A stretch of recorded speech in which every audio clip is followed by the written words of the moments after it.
What's up, y'all? We back at it. Back at it.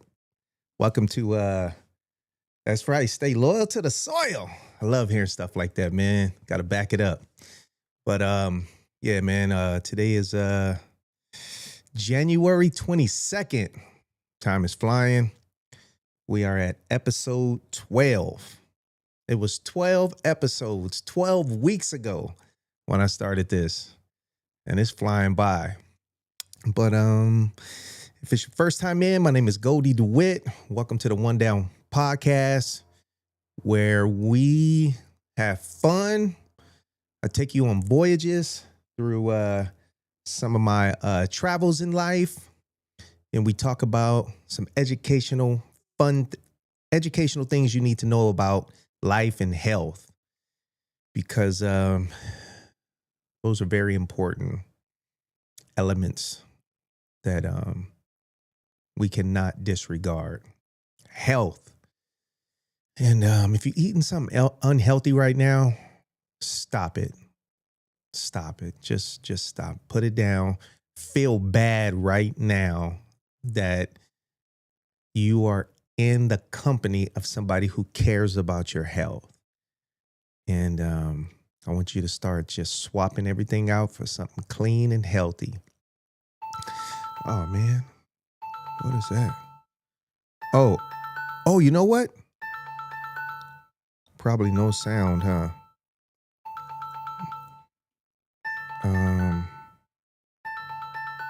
me see. No, the sound is on.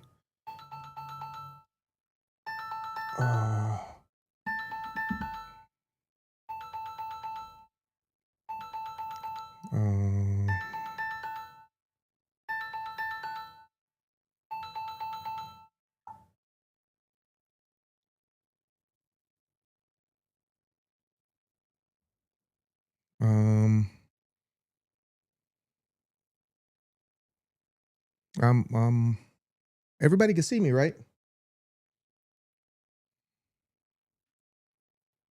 Sorry about that.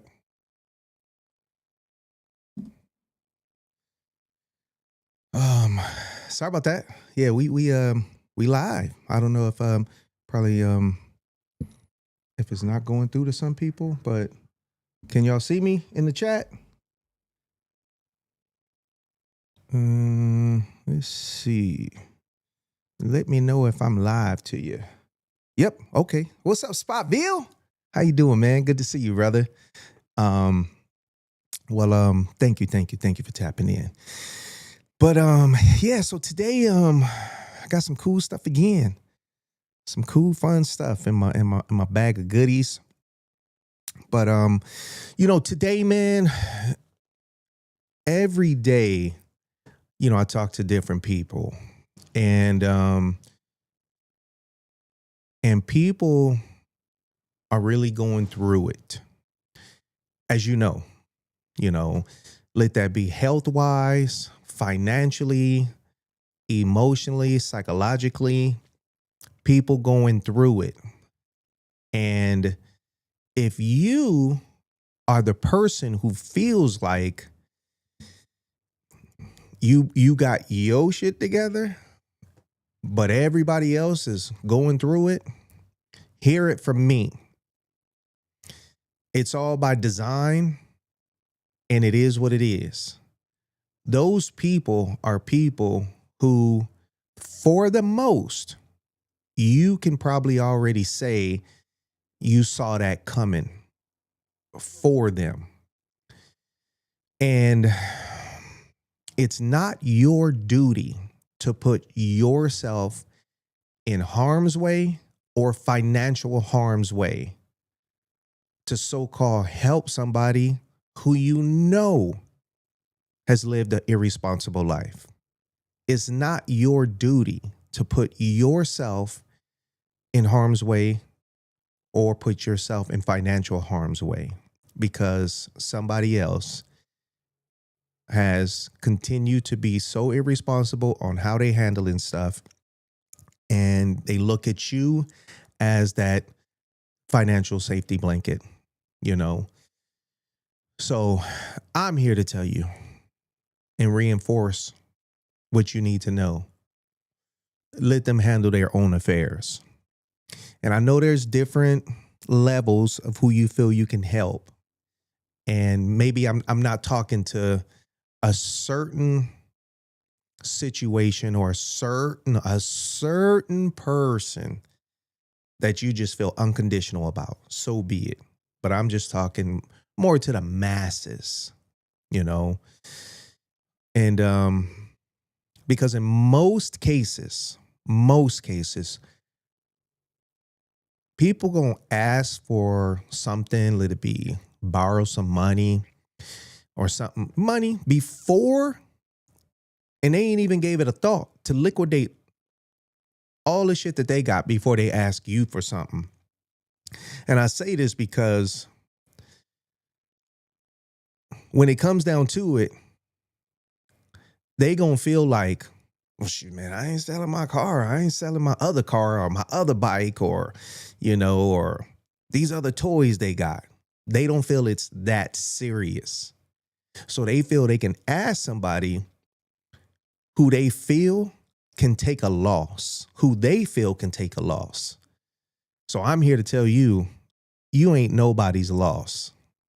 Let them liquidate everything they got as they supposed to before they have the audacity to borrow money from you. Or basically, when it come down to it, for you to give them money. Because it's either two things. They're going to ask for a lot or they're going to ask for a little. In the little, they're going to expect you to write it off. But it's the principle of you doing it that's going to get under your skin. So before you even invest into a burning building, don't even do it. So some of y'all might need to hear it. No, some of y'all need to hear this. And that's who I'm talking to. So I say this because, life is different and things are getting tougher every single day. Every single day, things are getting tougher. And let me see. It is always family that need the help. What do you do when come to family? When it come to family, that's really a hard no. Why? Because family is dependent on you, depending on the fabric of y'all being family. And in most cases, they're the ones who is using family as,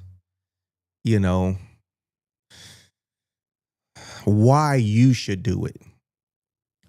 But you already know that could come between y'all, even though you probably ain't even that close. So, and that's another reason for you not to do it, because it's family. You're not bound because it's family to do it. You ain't bound by it. What's happening, my man? Good. Oh, thank you. Right on. James, B. James. I don't know how to say the first name. Bodai. See, I don't want to mess that up. But thank you for tapping in. But so yeah, as far as family, no. And I'll tell you straight up, I am not the person. And I'm gonna speak from experience. I'm gonna always tell you that's something I ain't never dealt with, or yep, that's something I dealt with. So Spotville, I'll tell you factually, I'm not the person to loan money out. But the one time I did a few years ago, it was to a first blood relative. First blood. And everybody know what first blood mean.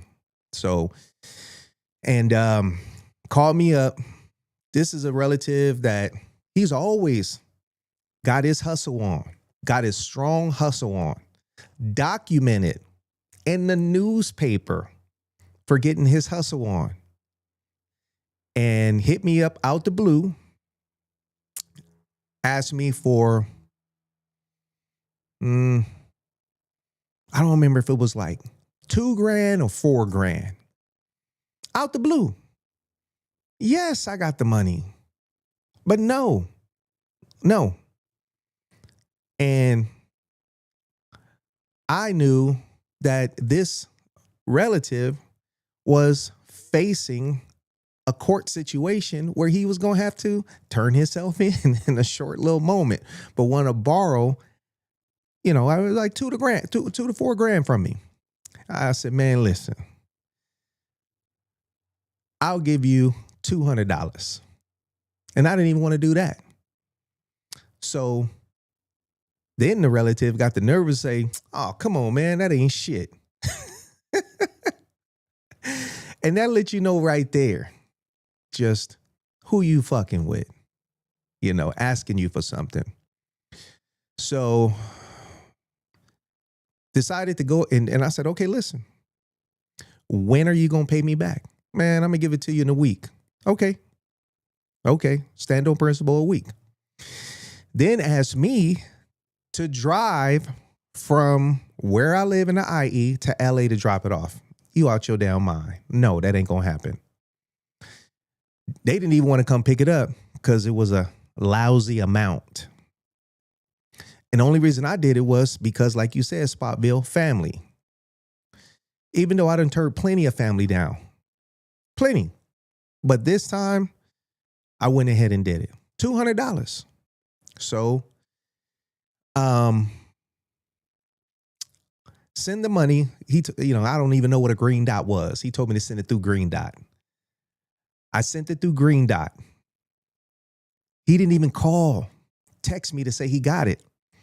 I gave it a full day after I sent it. Didn't get a call back, nothing. So the next day I hit him up, text him, said, call me. He called me. I say, man, I just want to make sure you got it. Yeah, man, I got it. Yeah. I was like, okay. I said, all right, man. Well, I'll hear from you in a week. Yeah, all right. Hung up.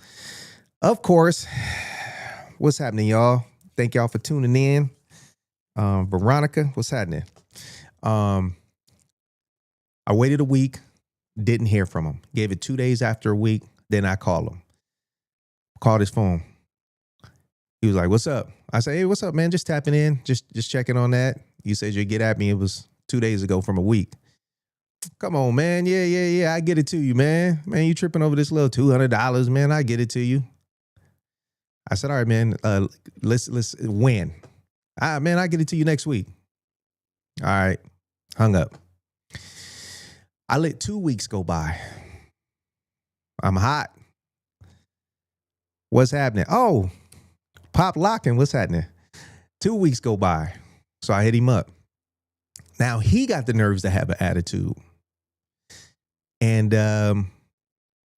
gave me another story. So now at this point, I'm looking at treating this with the same temperature I would treat somebody if they wasn't related to me. The same way I would treat somebody who I felt, was an enemy. And I don't have recognized enemies for me personally, enemy, no. So now I'm double, triple mad because this is family, a relative. So I ended up hitting up his sister. She gets emotional because this happened. She takes it upon herself to pay me back. I said, it's not you. This ain't your situation. This ain't your situation at all. So she came one night to one of my events at one of the clubs to give me the money. I turned around and I just spent the money back on her and her friend who showed up. I just bought them food and some drinks and whatever. I spent the whole $200 back on her. So from that, and this was many years ago, and still to this day, this is how I'm built. I've cut ties with them. Don't have nothing to do with them. Nothing at all. So that's my answer, Spotville. Even if family, in my own personal experience, fuck no, So, and everybody got their own experiences, but I feel that was, a message, a sign how the spirits talk to me. It ain't the money. On that level, it was the principle. And even with family, don't do it. Don't go against your instinct. And that's a rollover into, something I wanted to say when I was thinking about today's podcast. People, with the algorithms of today and how people are living and how they are conducting themselves with friendships, you know, it's old news, but you got to be more careful than ever today. You got to be more careful than ever. People are really, really, living a life of just pure fakery. Everything is fake. Food is fake. People fake. Fake this, fake that. Everything is fake. And a lot of people are living in a character that they've built, even online. They're living characters through a character that they've built. And me, I ain't got no problem showing you old pictures and video of me from high school, because that's how you read somebody, how they was really cut. And I know that I'm still the same. I know that I'm still the same, and I'm going to stay that way. But there's a lot of people out there who are finessing people with just fakery and lies. And you got to be very, very, on your toes about all of that. And you cannot afford, exactly, Carla, videos are fake, and we've entered into an AI world of fakeness. And you cannot afford to have that person in your life directly. It could be somebody that you know, but do not tie your name up with them, because if you see them as fake, really, a whole lot of people see them as fake, but you just might be the target for them. You might be the target that was in their crosshairs to get over on you. And when somebody come out the gate and they show you, as they say, show you their true colors, that's the blueprint, And then also you got to be sharp enough to make it through their representation phase of them having, their fake person out first, just that tap dancing part of them first. And that's so you can let your guard down. But ultimately, this is a world that we are entering and have entered into, where a lot of fakeness, people too scared to just truly be themselves. So a lot of people just trying to be something that they made up to sell you on it.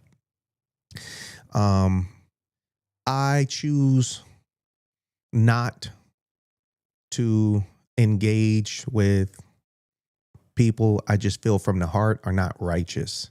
I might know them, but I don't like to engage in with them, And even if I do, my spirits will pull me away from it, will pull me away knowing that they've taken over. Like, man, I ain't gonna let this happen. This motherfucker don't need to be around you. Let me do something to interrupt this. And I don't question it, So be on your guard, but enjoy life.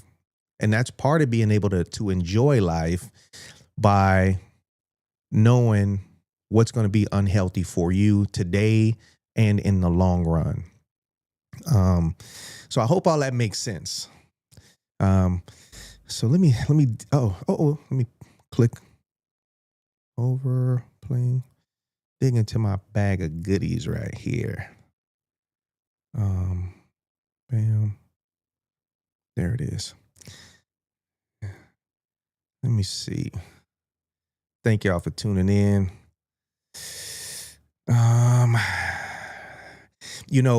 Last week on the podcast, it was questioned about, the black motorcycle set. And I said, man, I got so much video and pictures and all this. I said, you know what? People need to see that. People need to see, how some clubs function and how some clubs operate in comparison to where things are at today. Um, and in comparison to your own club, I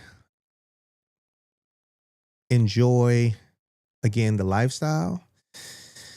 There are people who come through clubs, and even for the honeymoon part of them coming through the beginning, they really think that this is going to be something they do for life, because that phrase is for life. And they submit to it, to tap dance, to get a, to get on board. And there are so many reasons somebody is no longer in the club they were in. So many reasons. But there are only like pretty much two main categories. And under those categories, there's a bunch of different, similar reasons. And I say this, but when you're in a motorcycle club and you're vibing and everything is good, cool cats, and then you start to see when somebody starts sinking, and there is nothing you can do about it. There's nothing you can do about it, because there's another element, another force on the other side of that fence that's pulling at them. And it's not only pulling at them, they're starting to backpedal towards that way as well. And I call that just like weak shit, bitch shit, and ultimately on that person's departure, it's very disappointing. And what up, Marv family? It's bad blood, straight up, because we supposed to fight through the thick and thin, through the storms, and you get to really see how people really built. You get to see how they're really built. You get to see these so-called tough motherfuckers, think they hard, act hard all the time, but at the end, you see the most softest marshmallow, sissified punk mama's boys, suckers. And again, it's bad blood. And I say all that because, years of being involved and being where I'm at, the founder, president of One Down, 30 years. 30 years. I done seen a lot. And I seen a lot of people come through, and there's been some bad blood. But nothing to where either side ever felt it was anything that needed to go beyond their departure. That's it. But for me, I just truly wish, the way I'm built, I wish every single person was strong enough to just hold on to it. Still to this day, I wish every single person was strong enough to hold on to it, because I have nothing on my resume for any misappropriation of funds, nothing with messing with somebody's woman, nothing like that. It is all purely on that person's side of the street. And I just wish that they were strong enough to deal with it. So, and I'm the type of person, when I'm done with something, I just erase everything, erase it, don't want to see nothing about that person or nothing. So I say all that because there's been some, I don't want to call it matureness, but some release in me to be able to show pictures of people that were in my club from years ago. And for me, I owe that to them because they were building blocks during that time. They were building blocks. They put a building block into the building of One Down during the time they were there. So I owe that to them. And it's really good to just to look at those people that at one point in life, I was responsible for their happiness.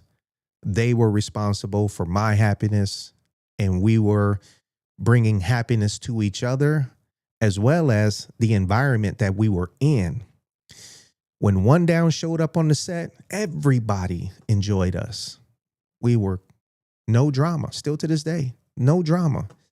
We showed up with class, we paid respect, and we paid respect to get in. So when people saw us, they knew, because unfortunately in some cases that's what some situations is about. So yeah, they love to see One Down come. We come in, to be a one club, one chapter club. We would show up bigger than some clubs, especially being one club, one chapter. So Cat saw, a lot of revenue. And it is what it is. You got to pay to play. But I knew that respect for my club was what was more important to me. Don't respect us because you see us as a dollar sign. That's what I got offended on. Respect us because we stand strong on how we operate. So I told myself that I would, start rolling out pictures from back in the day and even give that to people that's, no longer in the club no more, because I know there's not a person on planet Earth. There's not one person on planet Earth that ever had the opportunity to share a portion of their life with me that does not register that as some of the best times of their life. I know that to be a fact. And that's the most hurtful part for anybody that's walking planet Earth that don't have nothing to do with me no more. That's the part that hurts the most, So, but I do know that, and I have experienced in life, people come through your life without you knowing for a reason. It's already set on when they're going to depart, leave the friendship, not depart planet Earth, but leave. But you don't know that. But they were sent for reasons. And you got to be built to just realize that and let that go. And that's something that I had to tell myself. One Down, it's like a college institution. It's an institution. And me being like a professor, not that I'm smart at saying that, but just like a professor. And I might get a student or a class, at their freshman year. And I'm like, dang, man, these motherfuckers, everybody in here they got their shit together, man. Y'all gonna go somewhere. And I got to realize that they're going to expire out. They're going to do 4 years in this institution, this college, and they got to leave. But I wish I can just keep them forever. But it ain't like that. So One Down is like an institution. There's people that come through, and some put in their time, and some drop out. Some put in their time, still here, And that's what they say, these clubs, they're not for everybody. So for all those that are still One Down, we have had an amazing journey, and it's still going. So for me, I'm proud of myself. 30 years, I ain't never gave up. I ain't never let the bad times convince me to hang this up, because I know that I get through today, tomorrow's a whole new day. There's a next week. There's a next year. Even right now, I have no idea, where next year is going to be. But I know it's going to be better than what I'm doing right now, because that's what I do for myself. I make tomorrow better than it was yesterday. And nobody on planet Earth, whenever you see me, I'm never going to be in the same spot as what I was when you saw me at any time. Something going to be progressed in a positive way about me, in a positive way, whatever it may be.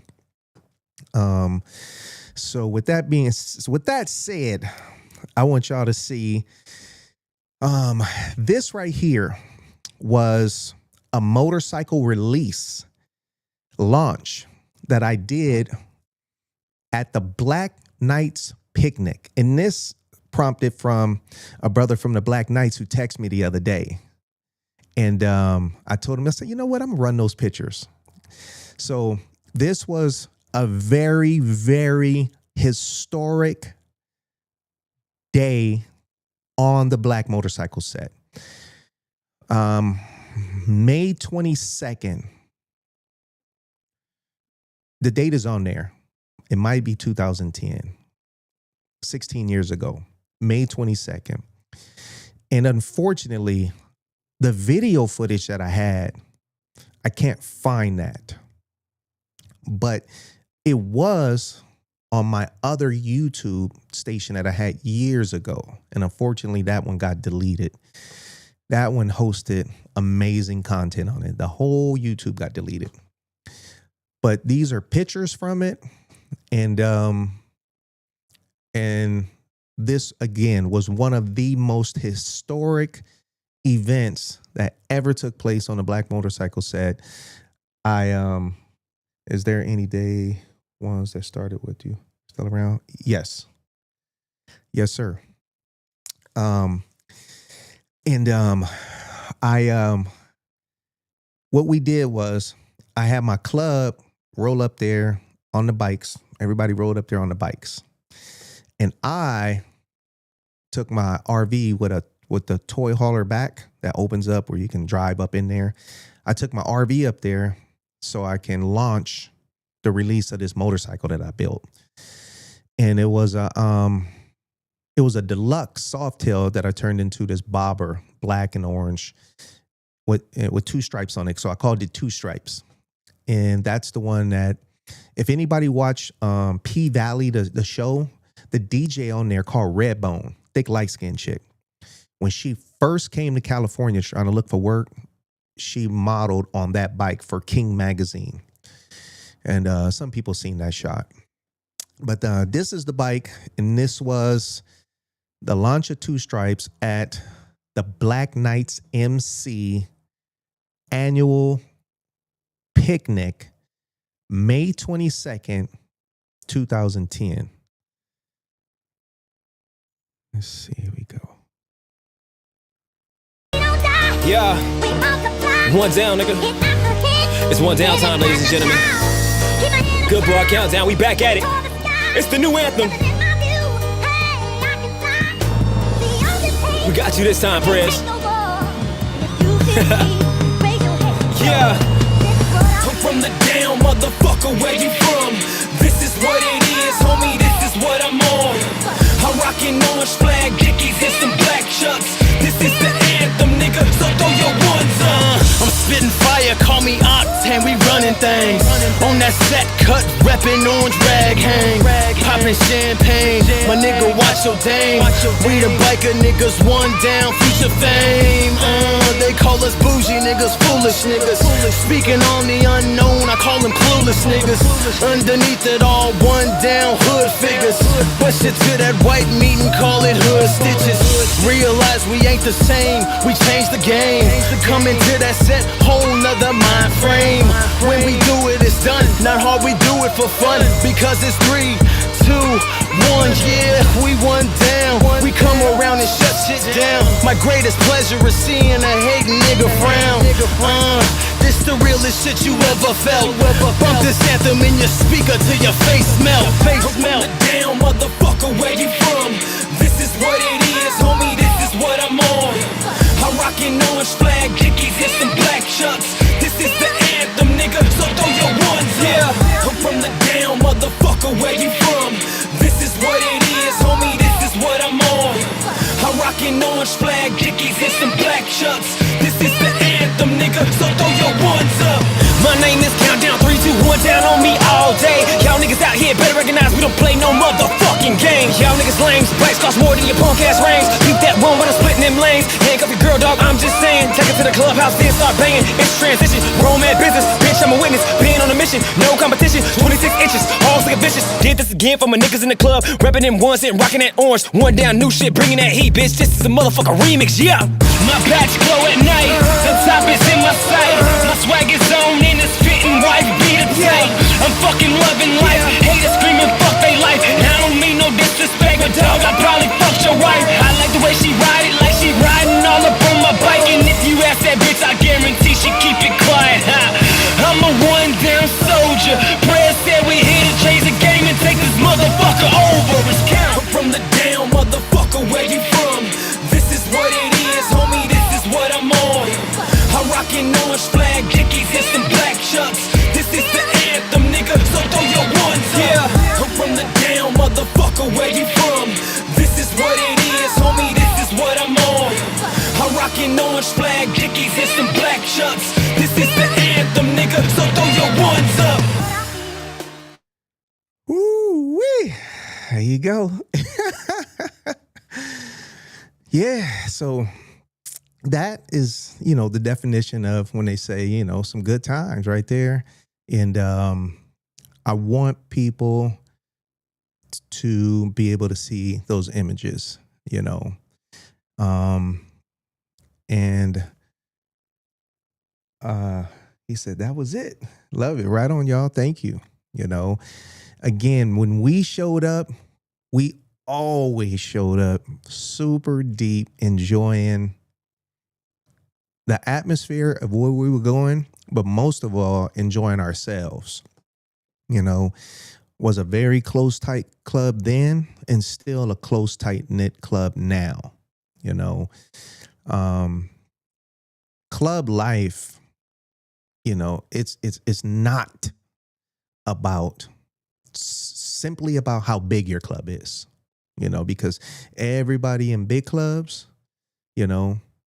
they've been through it so much that some of them, I can't speak like I'm speaking for all of them. Some of them say, they'd rather have, 10 tight motherfuckers than, 50 or 100 loose motherfuckers, So I've been able to experience that. But facts is, no matter if you got a small club or a big, huge club or a small club, you still gonna have bench warmers and starters, no matter what. Even if you got 2 people in your club, which you can't because it's not official to have 2 people. But even if you had 2, one of them motherfuckers gonna be weak. It's just the facts, But yeah, so that was a song that was done by a brother named Countdown and Mr. Goodbar. 2 brothers that was in my club. And I really had no idea for the years that they were in the club that they had that talent to pull that off. And they did another song too. And there's so much combined with One Down that made One Down stand out the way it did and it does now. And, this is a public, announcement of me speaking on it, but, it's been many years. But, thank you, Countdown. Thank you, Mr. Goodbar. And it was beautiful that you did that. And as you can see, that's been immortalized. And that song will be around, however long forever is. As long as YouTube is here, people will be able to log on, and see, the work that we put in. Cody, how many members has One Down had? It's the highest point. Hey, just so you know, bro, like counting numbers and all that. For anybody out there, you never ask somebody in a motorcycle club, and this is my blood relative right here, Marv. So he don't know though. But Marv, you never ask somebody how many members are in their club. You never ask them that. And as one, what's the highest point? As one chapter smallest and more organized, by my opinion. But yeah, I mean, small or big, it has everything to do with the club's program and how the body of the club respects the president and the program. So at the peak of my club's volume, the respect was there. We was all on the same page, Now, you could have a member who going through some little weak ass domestic shit or maybe some financial stuff, but that's outside the club. But if they don't handle themselves right, they can allow that to fuck with them inside the club. And that's the big no-no, But no matter how big or small a club is, as long as the body of the club respects the program and respects the president, man, you're going to have a family that's tighter than your blood family. And that's something that we in these motorcycle clubs can all say. This becomes your family. You see your club more than your family. There's rules to it that exceed the rules of your blood family. Because technically in the blood family, there's no bylaws on paper. So that's why Spotville shit can happen that wasn't supposed to happen, but you thought it wouldn't happen because y'all was family. But in bylaws in the motorcycle club, it's in paper, which you ain't supposed to be doing, And in some cases in the club, those doors can close, and cats can, get stood up right, if you know what I'm saying. And that's part of the program. But yeah, man, that is really when I started following your club. Right on, Logic. Thank you, bro. So yeah, I take pride in everything, and I'm proud of what One Down has accomplished over the years. And it's nothing that, everybody know, nothing braggadocious about it. Just proud and happy for what we have done and created, and ultimately just bringing happiness to people. People see us pull up. They used to tell us, man, I love seeing y'all pull up, man. It's just so positive, man. Y'all got so much positive energy. Boom. That's rewarding for me. That right there is good enough. Me personally, I'm not there to drink. I'm not there to smoke weed. I don't do none of that, but I can be around it. But I can still have a good time without doing it. So I always tell people, man, when something might get a little, shaky or uneven or a little twisted, I say, remember, I'm the sober one.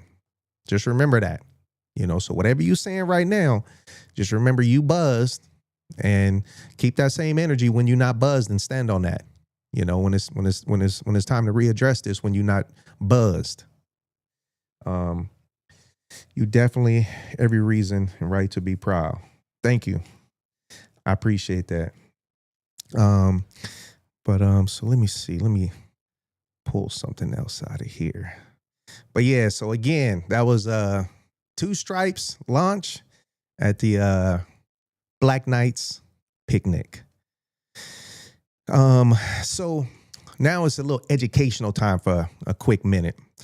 This is called convict leasing. Convict leasing. This is something that I want to, shine some light on. And don't forget, go back and do your own research. You need to know Oh yeah, thank you, Logic. Yeah, if y'all watching, hit the like button. Hit the like button. Please subscribe if you haven't. So thank you, Logic. I appreciate that, brother. And thank you again, Veronica. I appreciate that. I saw that you fixed your typo. But yeah, so convict leasing. You know, there's a chance you ain't never heard of it. So I just want to share this with y'all. People need to know where things are coming from. And, you know, it kind of shines some light on why things are the way they are in some cases. So here we go. The labor system that took shape in the late 19th century developed coercive means to ensure that cotton remained king. It was called convict leasing. Get arrested on a minor charge or a trumped-up charge, you could find yourself locked up and then hired out to a corporation bidding on inmate labor. The pipeline from prisons to profits in this country has deep roots. The aftermath of slavery was in some ways worse than slavery itself. Unlike before, when someone who owned you, driving you too hard was counterproductive because you would lose your investment. Convict leasing was different. You could get them cheaper, and if you actually drove them to death, there was more where that came from. In the 13th Amendment, which ends the institution of slavery, of course, there is a loophole. Convicts who have been convicted of a crime, they actually can be forced to work for free. In Alabama in 1850, 99% of the people who were incarcerated were white. In Alabama by the 1880s, 85% of the people incarcerated were black. So we could have a debate about how many of those black people were actually innocent, or we could have a conversation about the use of the criminal justice system to target both the innocent and the guilty alike. That continues all the way to the present, where even today, about just under 40% of the nation's prisoners are black, and yet the African American population's about 13%. They are snatching up bodies everywhere to fuel this system.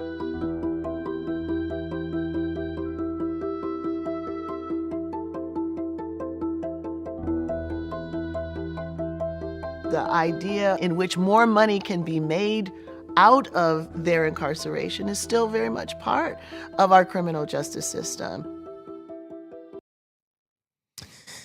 There you go. So convict leasing, that is something that I wanted to share with you. And it touched on the 13th Amendment, okay? And a lot of people don't know this, but Alabama didn't end the 13th Amendment. Rather, it first ratified it in December 1865. So the 13th Amendment was ratified in 1865. But Alabama did not officially abolish slavery in their books and in their practice until 2022, 4 years ago. Alabama did not officially abolish it until 4 years ago in 2022. So that's something that I want y'all to look up. And I could read you some of this stuff that I wrote, but I just wanted to lace you with that much. And if you find it interesting, look it up. Look up 13th Amendment, Alabama, 2022, and you will see that Alabama held on to their slave practice in the prisons up until 2022. But yeah, so in the chats, they send I used to throw these parties. I had a bar in Chino Hills, and the bar was called the One Down Lounge and Grill. And I was like the first person or something to throw MySpace parties back in the day. And these parties were absolutely bananas, MySpace parties. I mean, because MySpace was new to everybody in a social media platform. So you had people like showing up like, oh, I seen you on MySpace. You know, now it's like, you know, and everybody was kind of like a celebrity or something, you know, just happy to see each other. But the parties were absolutely buck wild. And I have a ton of pictures from those parties. So I'll run those too. And again, thank you, everybody in the chat who used to attend those parties. If you're not seeing this live and you're watching it later, thank you for attending those parties and coming out and having a good time. And this right here is a dedication to Larry Hardy. Larry Hardy was a very, very well-known mechanic, Harley mechanic, race mechanic. He was known for doing head work on Harley Davidson race motorcycles. And Larry Hardy used to work at my shop for a couple of years. And when I sold that shop and off of Redlands Boulevard, Larry moved to Texas or Texas Arcana. I don't know, somewhere out there. He bought a place in the boonies. And he was a real good dude, built strong motors, strong. And at the end of this video clip, I'm going to show you, it's the, I bought a Dyna switchback. I bought a brand new Dyna switchback, and we put in a Jim's 135 crate motor. And then on top of the 135 crate motor, we built on top of that more performance. And that bike was crazy powerful. Put a Baker 7-speed tranny in it and a bunch of other stuff. And that's the bike that I had Larry do for me. And so I'm running some pictures that you'll see of that bike. And so yeah, so rest in peace, Larry Hardy. Larry Hardy passed away a couple of weeks ago. And he was so far in the boonies, I'm not sure if they found him. I don't know how he passed away, but my assumption may be health related. I think he just touched maybe his early 70s. And from the time Larry was working at my shop, you know, you learn about people. So I'm going to tell you again, eat healthy, eat clean, change your life today. Change your life today. I wish Larry was, everybody, whoever knew him, wish Larry was still alive, but I wish Larry, you know, participated in a better way of eating healthy. And at the end of this, you'll see a picture that Larry gave me a long time ago when he was like, man, you know, I used to be big. I was like, what? So, Larry, you'll see a picture of Larry like on swole, like some you know, some Arnold Schwarzenegger type look, you know. But so yeah, here's Larry Hardy. My shout out to Larry Hardy. Rest in peace, Larry Hardy. I'll be thinking of you every day as I walk this lonely way. I'll be thinking of you every day, and that will never change, no. It seems like only yesterday we were laughing on the phone. Right on. So like I said, yeah, that's just a quick little video. Sending my love and shout out to Larry Hardy, and anybody who might see this who didn't know, Larry Hardy passed away, and that was my Dyna switchback right there. And speaking on Dynas, you know, there's a reputation that I earned, you know, known as the Dyna King. And the Dyna is a bike that is, you know, historically attached to the motorcycle club life world. And, you know, I was either the first brother, now let me just say in Southern California, or, so people won't bash me, one of the first brothers. But probably the first brother to take the Dyna and take it mainstream and make that motherfucker dope as fuck. Super dope. And so with what I did with the Dyna, you know, recognized as the Dyna King, and I backed it up, you know. So today I will announce the Dyna King is about to, you know, come out of retirement. And yeah, so I got a Dyna in the oven. And not the Softail Dyna. Much props to everybody doing that. But I just simply like the seating position of the original Dyna. I like the seating position. And I like more of what that bike offers.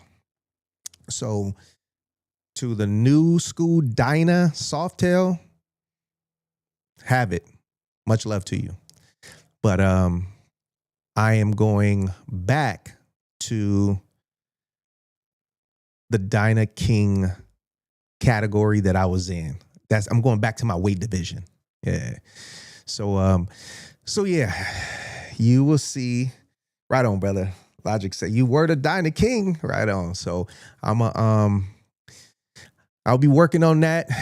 I got my Dyna in the oven. It's cooking. So I'm excited about it. And it's nice. So let's see here. This is some footage when I share footage with y'all from back in the day. One Down Entertainment, you know, 2004. He said, I still want to know what brought you back to HD. You know, I will speak on that. I'm a follow up on that. Right on, Veronica. Thank y'all. So 2004, this is an event that was a bikini brawl. But just know that I had to edit this and take out all the fun nudity. But this is what was in my movie, The One Down Best Times of My Life.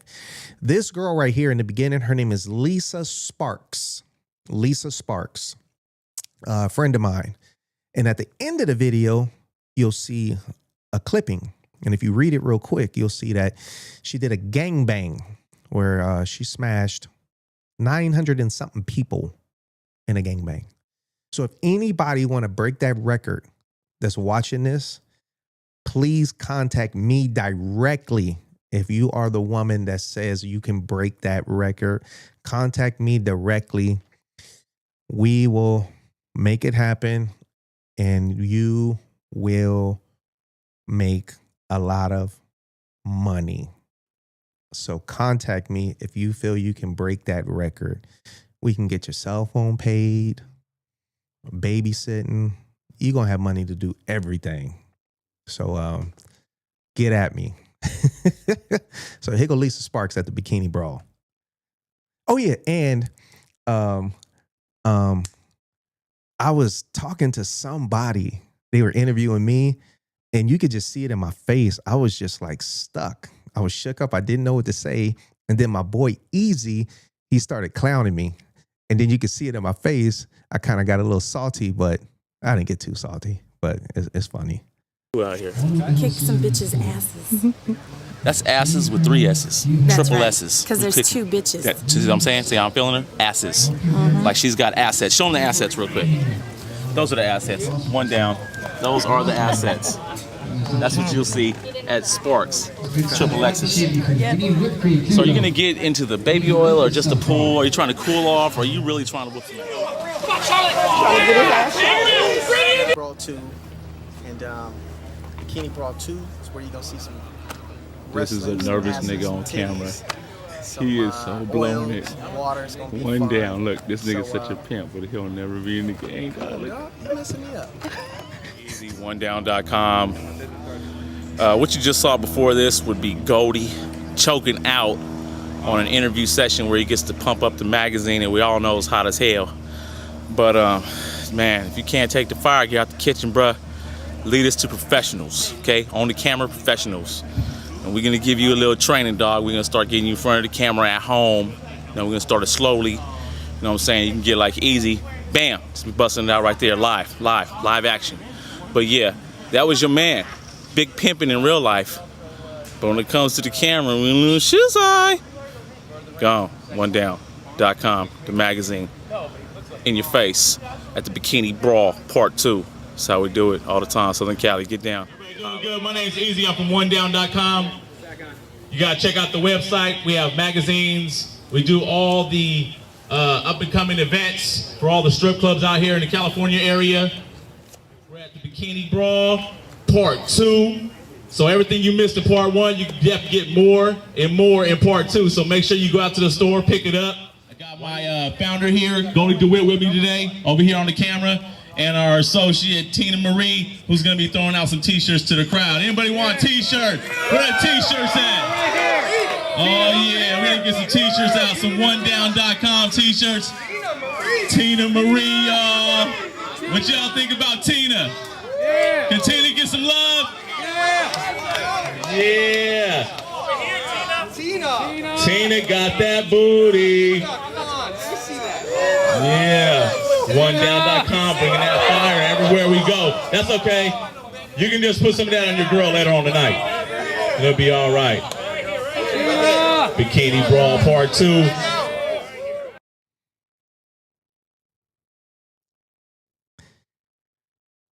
Yeah. So, let me just see if that'll, yeah, let's just see. There we go. Oh shit. Might not be able to Do work. out here. But so what that said was That's asses with 3 S's. Triple S's. Because there's 2 bitches. Oh, you know what? Let's see if we can do it right. There we go. Porn actress Lisa Sparks holds the world record for having sex with the highest number of different men in a 24-hour period. At the 2004 World Gangbang Championship in Poland, she has sex with 919 men. Yeah. So in 24 hours, 919 men. And that's a trip, huh? Like to ask somebody, hey, what'd you do yesterday? Be like, oh, I went to the store, went shopping. What'd you do? Fuck 919 people. Oh man. But yeah, so that is facts. And I was on set for a different gangbang. I don't remember the last name, but no disrespect to you, Veronica, in the chat. But oh no, I thought her name was Veronica. I think it was Victoria. Yeah, Victoria was this lady's name. And what she did was she did like the world's largest, setting a record for the backdoor gangbang. Backdoor gangbang. And I was there to document it. That's why I was there, to document it. Lisa Sparks, the one that's in the picture right now, she was there as a fluffer. A fluffer is a designated woman who orally occupies the man's private area with her mouth to get him ready to handle business. Her oral skill set was so incredible that she was making people bust before they got to enter the gangbang. So he said it breaks down to 38 dudes an hour. So they had to tell her like, don't give like a dope BJ, like scale your BJ back. So that was Lisa Sparks giving, Her head was just like 2 bomb. Now, Victoria, the lady who was the subject of the backdoor gangbang, they had her sitting in a chair, like some big king's chair. And she was leaned back with her legs and knees up, where her back door was just pointing at you. If you walked up, it's just pointing at you. And the way they did it was, I mean, so when they do this, they put out an ad and anybody can show up. Absolutely anybody can show up. And of course, everybody put on a Jimmy hat. But the person who walked up, there was another guy with a stopwatch. And he would say, go. And as soon as he said go, the person who walked up, he enters through the back door and he just goes as fast as he could for a minute. They got 60 seconds to just try to wreck shop as quick as they could, to do whatever they could in 60 seconds. And then then they had to stop and walk away. So yes, I watched more men than I can shake a stick at that busted, of course, within 60 seconds. Shot the club up within 60 seconds. The funny part was watching some of them simply walk towards her. And because of the mental stimulation of perversion of what they were about to do, while they're walking, they went into like a full-blown orgasmic situation and bust simply while they were walking up. Hands free, just bust. Yeah, not that y'all asked for all that, but like I said, man, I'm gonna share share with y'all some of the fun times that I done had in life, because it ain't gonna be nothing that you gonna be able to experience. Yeah, that was Lisa Sparks, friend of mine, and if I can, I'm gonna get her on here one day if I can. And so this right here, this is the video footage that messed up last time. I had to learn more about codecs. Codec. A codec is it's a file type. But this is Mo Cray. Mo Cray was on Sons of Anarchy with us, a bunch of movies, Den of Thieves with 50 Cent and just a bunch of stuff. Real good dude, friend of mine. And we went to lunch a couple of Sundays ago to discuss, an upcoming movie project that, could possibly be in the works, and pretty excited about it. So just wanted to get him on video and say what's happening. So here is Mo Cray. Look who we got here. Yeah. Back with my boys. That's right. So for y'all who looking, I know everybody already know, but for those who don't know, tell them who you are. Man, Mo McCray out here with my boy Goldie, one down in LA. That's right. That's the vibes. Always got to link up with Big Bro. And a little resume about yourself. Let them know some of the movies. Oh man, let's see movies. You got Den of Thieves, Yup. Butler, 50 Cent, The Butler, Wild, the classic Gridiron Gang. My man was just talking to me about how much that meant to him. Different TV shows. Been very blessed, from Sons of Anarchy to Empire, Flight Attendant. Just blessed. New show coming out on Apple called Lucky. Also got a movie out right now called Stay on Hulu. That's right. And so on Sons, because the fan base is still active, man. Them fans is big. So on Sons, tell them who you were on Sons and what was your role. I was Tyler on Sons. I was the leader of the Niners. And I was always running around with Jax and them, making moves with Charlie. That's my guy. Shout out to Kurt Sutter and everybody over there. It was dope. It was a beautiful experience, man. That's right. It's crazy when you look back of how many years ago that really was. I know, and it's crazy like how many years ago it was, and how you have, because of like streaming and things of that nature, people are able to revisit it. So you got new fans, people that are fresh off of a watch that'll see me and be like, don't tell me what happens yet, but I hope you don't get killed. I'm like saying it's crazy that still to this day, that show is still reaching new people. That's right, man.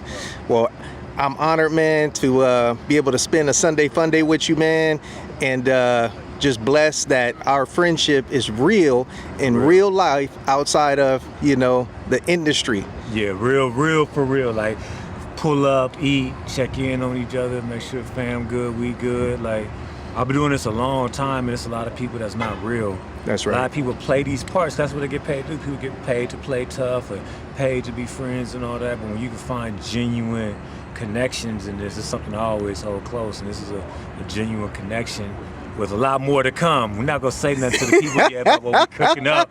We got more to come. That's right. That's right. More on the way. There's more on the way for sure. It's definitely more on the way. And I do look forward to that. But one more time, man, give them something to eat right now, your latest that they can catch. Stay. It's on Hulu right now. Stay on Hulu. Okay. And we got Apple, Lucky coming on Apple. So those are two most recent, most current. Okay. Right on, man. I'm gonna have one of my club brothers, man, take this camera to immortalize me in the shot with you. Yeah, we gotta do that. Yeah. All right. So I just want to immortalize this, man. Much love to Mokray. Real dude. There's people that you meet in the industry, and all they want to do is just leave it on set. This man is as cut from LA as you can get, and I appreciate that, and I love him for that. And our friendship, man, is something that means something to me. He's come to my shop, worked on his bike, and we go to lunch today, and I look forward to something that he got in the oven. It's going down. It's one of the realest in the game right here, man. You represent your set with all the right elements. Thank you, bro. Much love and respect, man. Yeah. Right on. Follow him. Let's get it. Oh, shit. I'm not gonna lose my club. There you go. Yeah, those other pictures of us was at a red carpet event for Sons of Anarchy. And the other dude was Michael Beach, who played T.O. on Sons of Anarchy. But yeah, so thank y'all for checking that out. I was going through some of the chats, and I didn't see this one. Country Boy, I don't even know if you still own, but it was through the Facebook lead that's out there. Country Boy, Country, from Down the Pound Motorcycle Club. He said, what made you choose the color orange to represent? When you come to this motorcycle club life, there's, a lot of planning and staging of how you're going to do stuff. And one of the big factors is what color is going to represent your club. And even though there are millions of color shades in this world, millions. When you step into this motorcycle club life, those millions, they shrink all the way down to it feels like it's fucking 7 colors. And technically, every single color is spoken for.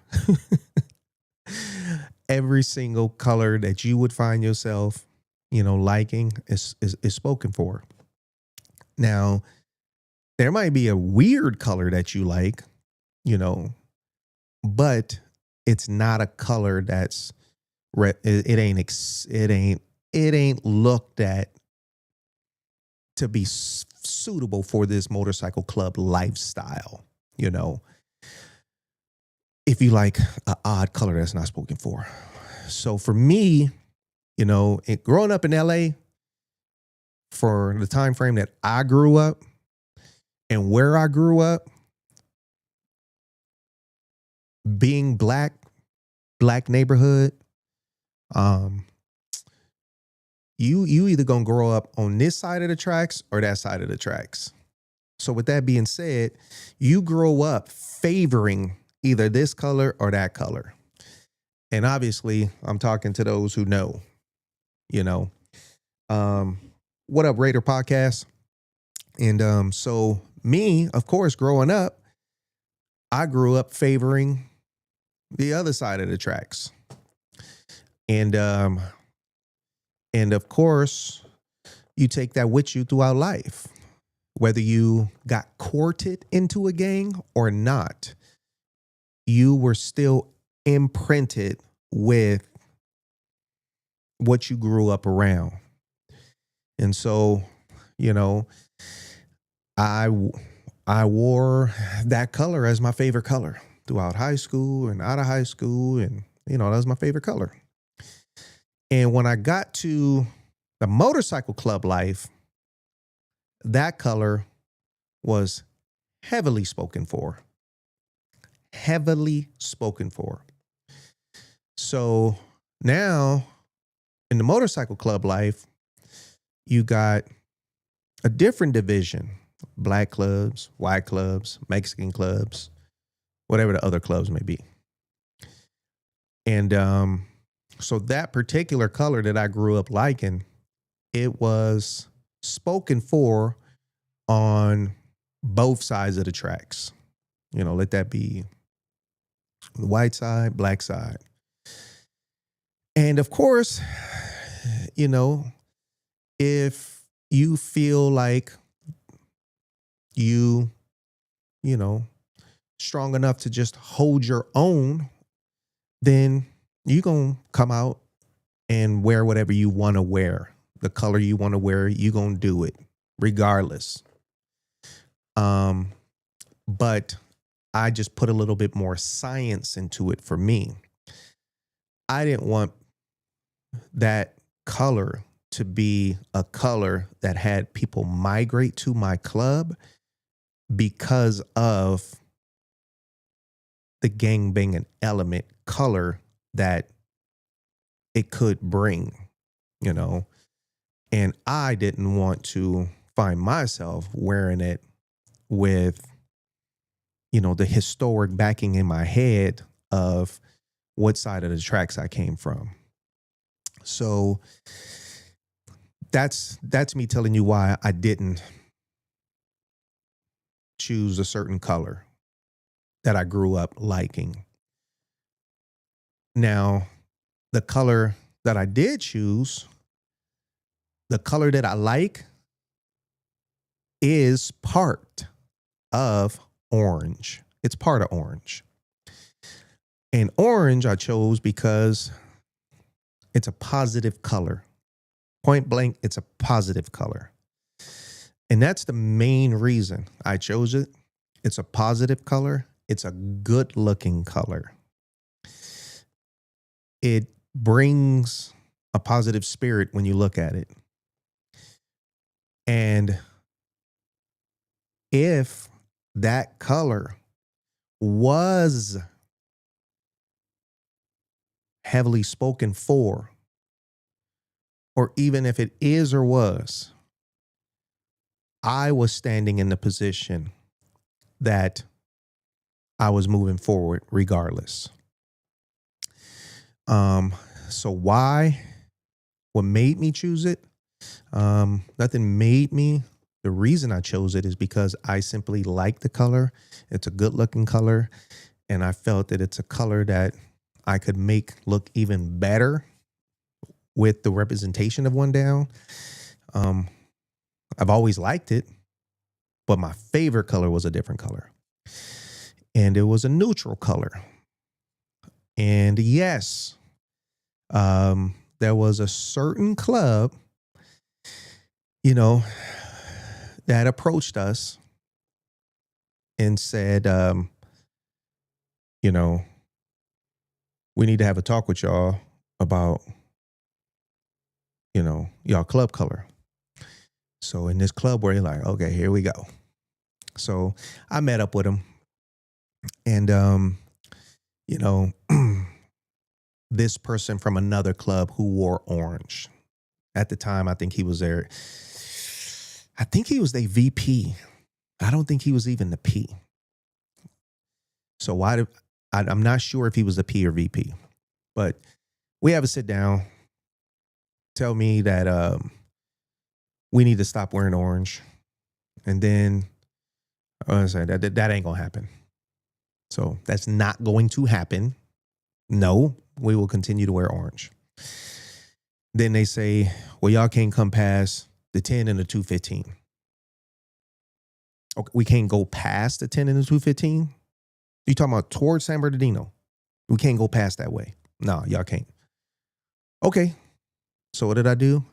I relocated my clubhouse from Ontario to right there at the 215 and the 10 freeway. Right there. Right exactly there. Right there where he said we can't go. And, you know, what did they do? Absolutely nothing. Nothing. And are they still around? Not at all. No, they're not. So orange is a beautiful color, and One Down has worn it with pride, and we will continue to wear it with pride. And country, I hope that answered your question. Let's see here. Showdown. So this right here is an event on August 22nd, 2008. August 27, 2008.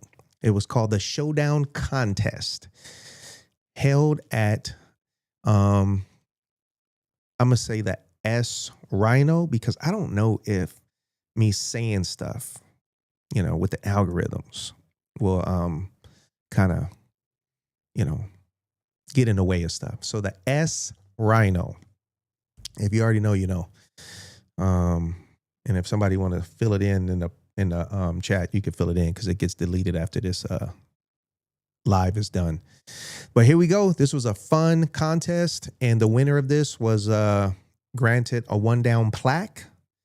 And again, this is the type of stuff that my club did. We went out all the time having fun. No, we did our own thing. I ain't gonna say no other club. I ain't gonna never. But we did our thing. We always had fun, and we still do. And this was August 27, 2008. Do what you do. Come on. I like the way you do that right there. Switch your hips when you're walking, lay down your head. Down your head. I like the way you do that right there. Right there. Lick your lips when you're talking. That made me stir. Make me stir. I like the way you look in the pants. See you fine. Fine. Lil' mama a quarter piece. She far from a dime. Dime. Type of girl that'll get you up and go make you grind. Grind. I'm thinking about snatching her up. Dirty, making her mine. Look at her hips. What? Look at her legs. Ain't she stacked? Stacked. I sure wouldn't mind hitting that from the back. I like it when I touch it, cause she moan a little bit. Jeans sagging so I can see her thong a little. I know you're grown a little bit. 20 years old, you're legal. Don't trip off my people, just hop in the Regal. I swooped on her like an eagle, swooping down on his prey. I know you're popular, but you're gonna be famous today. I like the way you do that right there. Right there. Switch your hips when you're walking, lay down your hair. Down your hair. I like the way you do that right there. Right there. Lick your lips when you're talking. That make me stir. Make me stir, man. I like the way you do that right there. Right there. Switch your hips when you're walking. Lay down your hair. Down your hair. I like the way you do that right there. Right there. Lick your lips when you're talking. That make me stir. She shopping in front and that. Yeah. Just look at her front and back. Man, she's so stacked, and she know that I want that. Her man, he's so whack. Girl, can I taste your cat? Gave her 300 to strip, like buying a throwback. She stay in the club, like to be seen, she got it honest. In real life, girl, remind me of Pocahontas. She be at events, cuss out the press when she pass all the high rolling cats wanna pay for that. There you go. Ooh, man, I'm glad I'm living this long to be able to look back on stuff. You know, life is good. Y'all got to tap in, wake up, and realize that you got to get your health together so you can live long. There is so much more in life that you got to accomplish and touch and see and experience. And I'm blessed to be able to look back on those pictures and know that, you know, I really did take part in enjoying life, you know, and I'm glad that there was people around to share that. So yeah, that was Some good times. So this right here will bring us to a close. And this was some video footage from back in 1990, June of 1990. He said, I need an invite. That's right. A Raider podcast. What city, state you in? Yeah, so June of 1990. This is my graduating high school year. And that month we graduated. So I had just turned 18 years old. So right now we sit, this being 36 years ago. Yeah, 36. This is 36 years ago. And it's just a trip that I'm living long enough to be able to say that something that I took place in was 36 years ago. You know, so thank the spirits. And, you know, I look forward to continuing to, you know, be able to say 46 years ago, 56 years ago, you know. Nice podcast show this week. Thank you, Spotville. Appreciate that, brother. And again, y'all, in the chat right there, that's Spotville. I look up to this man, you know. Spotville, I think he just hit 71, I think he said, you know. And something that he told me on the phone the other day, he said, Goldie, man, when you get this age, it gets lonely, because I think he said lonely, you know, because all your friends done died. He said, man, everybody died. Everybody gone. You know, everybody that you really grew up with and knew, you know, mostly everybody is gone, you know. And I was just like, damn, you know, so I, you know, aim every day to eat clean, live healthy, and look forward to living healthy as I get older. So thank you for sharing that with me, Spotville, to let me know how important it is to treat my body and my mind and my spirit good, you know, to live long and live healthy. 3 miles away, up late. Okay. Well, we'll meet in person, man. So you can contact me somehow through the social media platform. Get at me, Raider Podcast. Get at me through my podcast, or just look up my shop number, One Down Biker Supply House, and just call me directly. So everybody out there, take that same advice, you know. And again, for you females out there, I'm gonna show my last video in a second, because I went on this an hour and a half, but I've been going an hour and a half kind of lately. But you know, you either tap out or you hang in there and watch it. Come watch it later. But you females, you know, y'all killing yourselves. Females are killing themselves. They sitting around doing nothing healthy for themselves, and at the same time feeling miserable about themselves. And nobody can make you do nothing but yourself. And you have overpowered your own willpower to do nothing about it. And I don't want that for y'all. You know, just cut the addiction with the food, the carbs, and the sugar. Carbs and sugar. Not only is that weight gaining, I didn't even touch on the subject of the show. Damn. Well, we're going to go over. So for y'all just chilling, we gonna rock this through. But yeah, so, you know, the females out there, you got to stop it. You know, you are literally killing yourself. All this worry effort that you put into all kind of other bullshit, you need to just refocus that energy on yourself.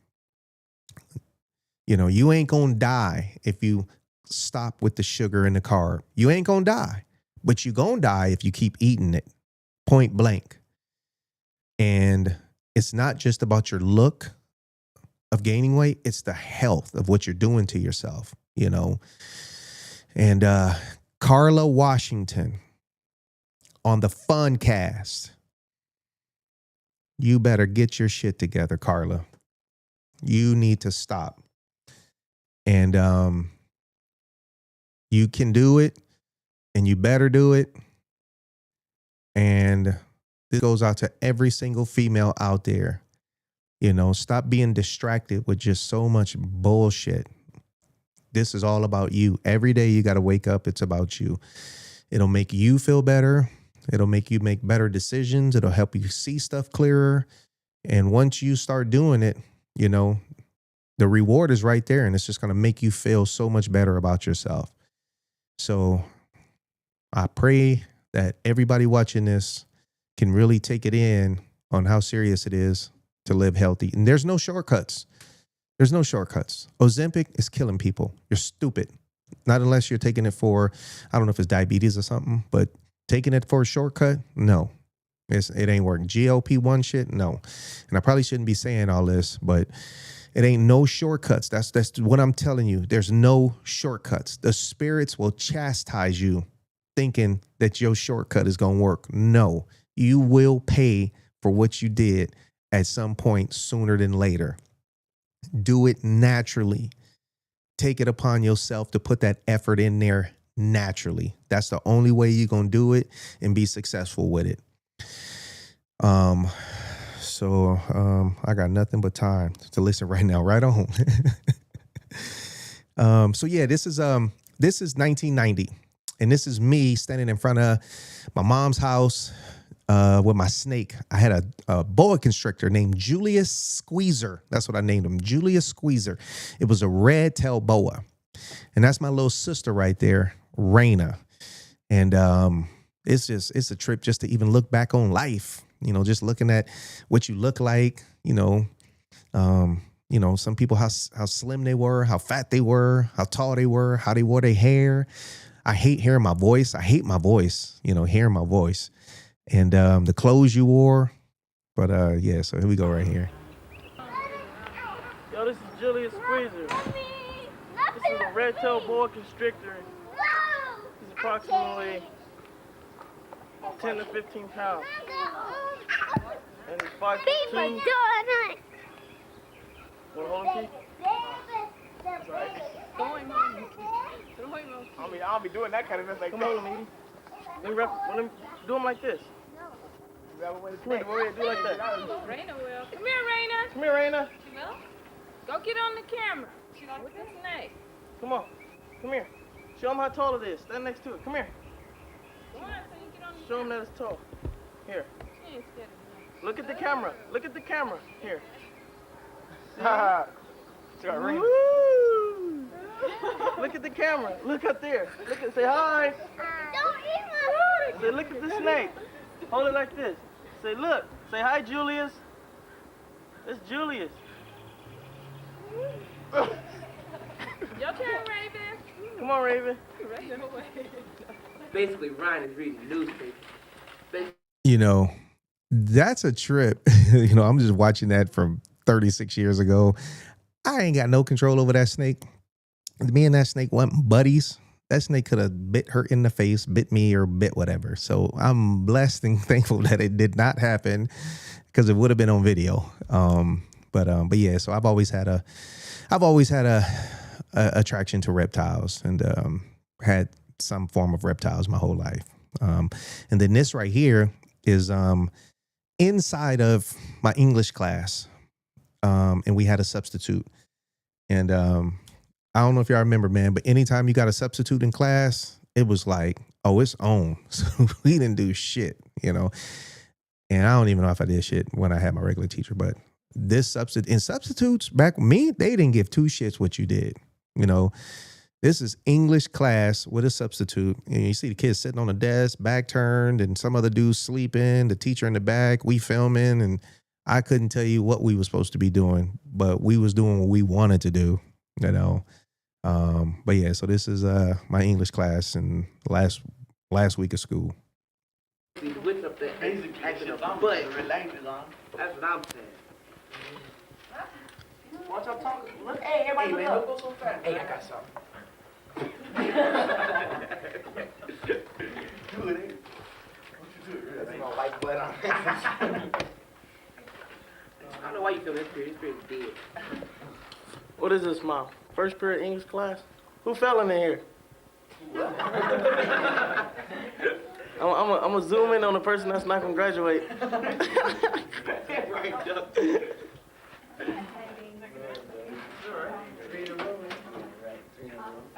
Yeah, you got a whole row. There you go. If you start moving fast as shit. Nah, Roman, not so fast, man. What's up, fool? You better get everybody drunk on TV. Hey, Tisha, look up. T-shirt? Stuff is crazy, man.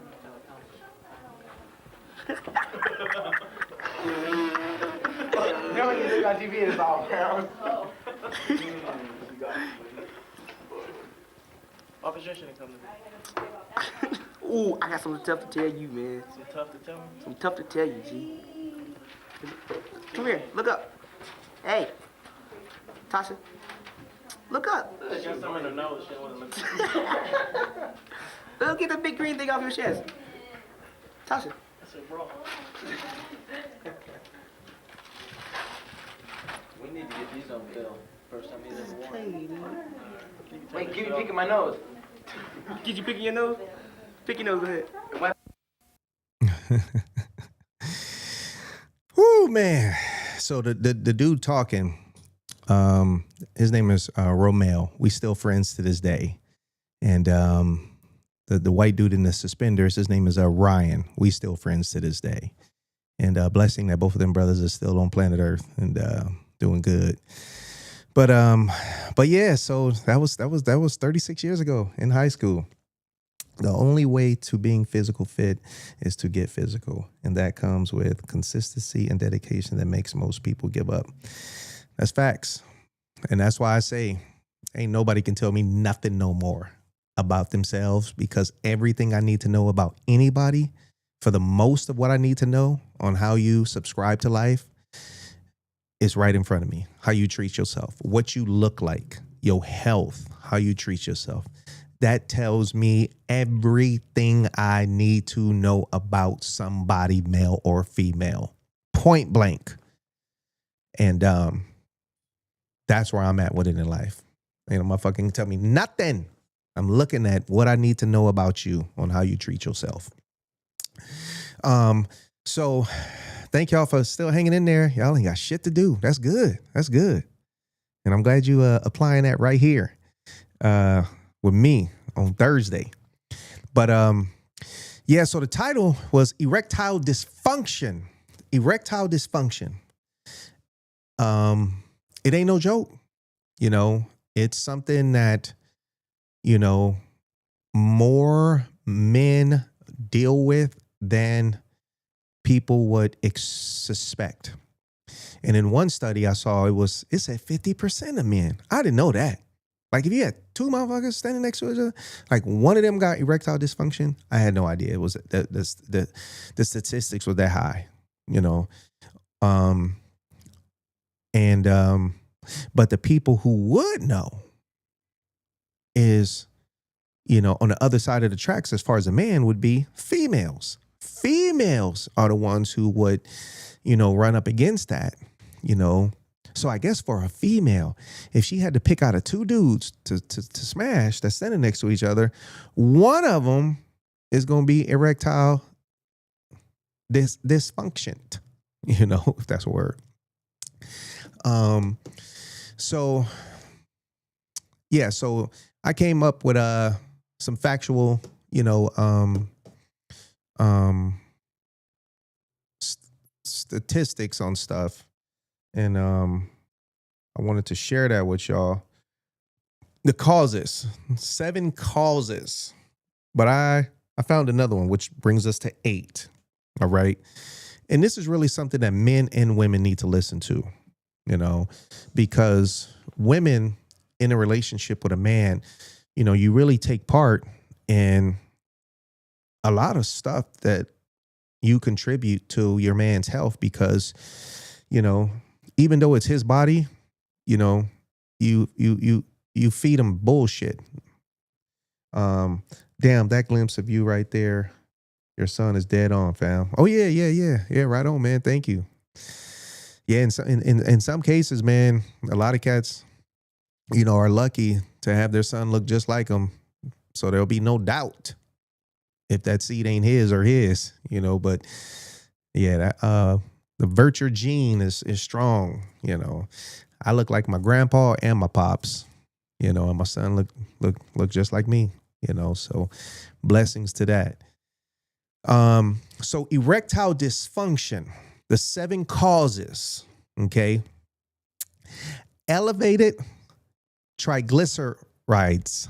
Elevated triglycerides. Triglycerides are a type of fat in your blood that store extra calories as energy coming from foods like oils, butter, and sugar, and also from unused calories your liver converts and stores in fat cells, released later for fuel, but high levels increase risk for heart disease, stroke, and pancreatitis.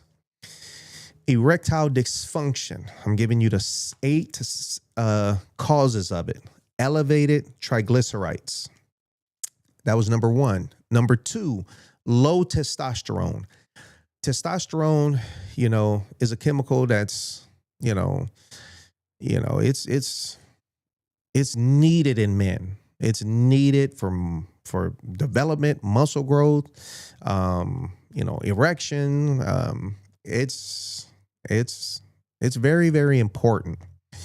And your testosterone levels can get low from a lot of stuff, eating bad, drinking bad, drinking bullshit, not exercising, living unhealthy.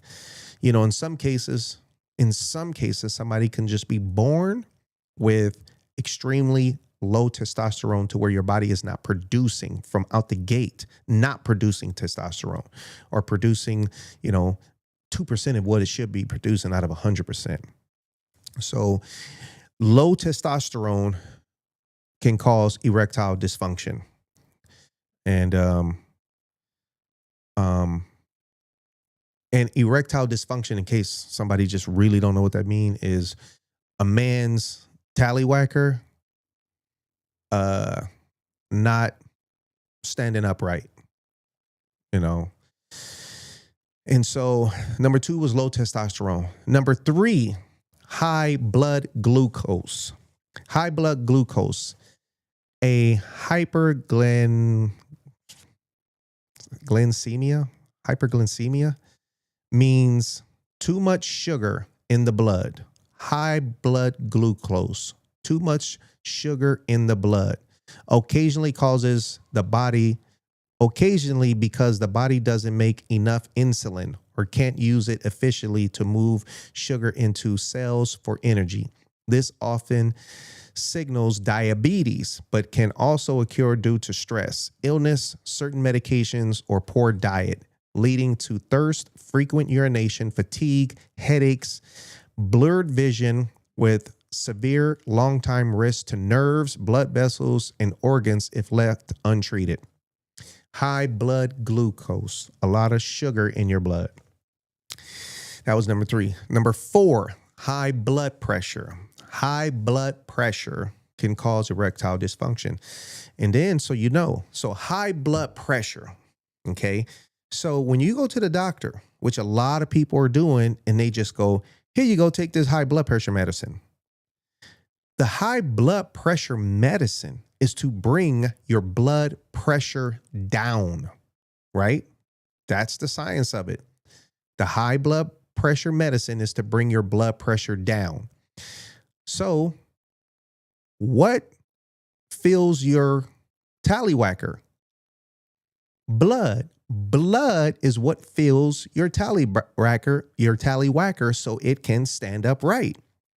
So if you're taking high blood pressure medicine, that medicine is to bring your blood pressure down. So that medicine is going to affect your tallywhacker from being able to bring blood pressure to your tallywhacker. Point blank. And this is something that I had a man come up to me at the gym several months ago, maybe a year ago. He was older than me. And he came up to me. He said, man, right on, brother. I like working you. Watch out, man. You get up in here and you do your thing, you know. And he said, it's good you doing cardio, man. He said, I'm fucked up. He said, man, you know, they put me on this high blood pressure medicine, man, and my dick don't work. And I was like, what? And I had no idea about any of that stuff. And he just wanted me to know and wanted to tell me, you know. And he said, man, people don't be knowing, but, you know, put the word out. Let people know, man, you know, so they don't get this far. You know, do what you got to do so you ain't dependent on medicine, you know. So that's why I feel obligated to share this with people, share this with y'all so you know. So 4, you know, high blood pressure causes erectile dysfunction. 5, smoking. Smoking causes erectile dysfunction. And a lot of people smoke. And it causes erectile dysfunction. 6, being overweight / obese causes erectile dysfunction. That's number 6. Number 7, anxiety, depression, and stress causes erectile dysfunction. Anxiety, depression, and stress. That was the 7 that I said on the title, but I ended up with 8 with doing a little bit more research. And the 8 is some medications such as benzodiazepines. Benzodiazepines. That's a medication. It's a class of central nervous system depressant medication that slow brain activity, commonly prescribed for anxiety, insomnia, seizures, and muscle spasms, working by enhancing the effect of, I can't do these medical terms, y'all. But that's the word, the medical medication that you need to be aware of. Benzodiazepines, okay? And SSRI. That's a medication, SSRI. And SSRI, or what it means is selective serotonin reuptake inhibitor. SSRI, selective serotonin reuptake inhibitor, is a common type of antidepressant that works by increasing serotonin levels in the brain, a neurotransmitter that helps regulate mood, emotions, and well-being. They block the ribs, I don't know what that is, of serotonin. They block it of serotonin, making more of it available to signal between brain cells, which helps improve mood and reduce symptoms of depression, anxiety, OCD, and PTSD, among other conditions. Popular examples include Prozac, Zoloft, and Lexapro. So what I just read was 7/8 causes of erectile dysfunction: elevated triglycerides, low testosterone, high blood glucose, high blood pressure, smoking, being overweight / obese, anxiety, depression, and stress, and a couple of medications. All of this is for the most, unless you're born with a deficiency in something. If you are born without any medical, issues, all of this is self-induced by you. Something that you brought upon yourself. Something that you could have addressed a long time ago to fix. Low testosterone. If you don't work out, Your testosterone's level are going to drop. They drop for a man in our early 30s. You have to work out to help better your chance of building testosterone in your body. You have to work out. You have to exercise. High blood pressure, eating shitty, treating your body like shit, drinking, smoking, eating bullshit. Cut that out. Get your blood pressure down. Smoking. You don't need to be smoking. It's bad for you. It kills you. Cancer. Everybody know that. Well, some people can say it's not, but you don't need to smoke, in my opinion. Being overweight, obese, you know, that didn't come overnight. You have been getting your grub on for years, looking in the mirror thinking that it ain't too bad. It's horrible. It's bad. It's bad. That's why if you cut fat out the body and you just look at it, it is fucking ugly. It's ugly. It is disgusting to look at fat. And so that's why fat makes people ugly and you start looking different because it's just right under a layer of skin and it's changing the whole fabric of what you look like because fat is ugly. And I can say that because it's just the truth. I ain't talking about nobody direct, but I'm just saying fat is ugly. You know, shit, you know, mud is ugly. You know, a back of a fucking porcupine's ass is ugly, you know? So anxiety, depression, and stress, you know, get your shit together. Stop surrounding yourself around a bunch of bullshit, you know, elevate yourself, get yourself in a better position. So you are in more control of what you think. But if you let yourself go for so many years, then yes, you have submitted to all the things that's going to take you off this planet Earth. You know, so if you're listening to this right now, you know what that means? It means you got a chance. It means you got a chance and you were supposed to hear this and you got to do something about it. It don't take 3 years to lose weight. It don't take 2 years to lose weight. It don't take a year to lose weight. So if you as fat as you was 5 years ago and getting fatter, that's on you. You know, a year ago, that's on you. I'm saying this because I'm truly trying to help. There's plenty of other stuff somebody can say if they want to be evil towards, you know, fat people. But no, I'm not evil towards fat people. I just want you to know that, you know, there's more to life than killing yourself with food. So thank y'all for tuning in. Much love and respect to everybody out there. We went basically 2 hours, 3 o'clock. It's going on 3 o'clock. And I appreciate the continued support. Please give me a like. Click that like. Subscribe if you haven't subscribed yet. And of course, this will be up for people to watch after the live.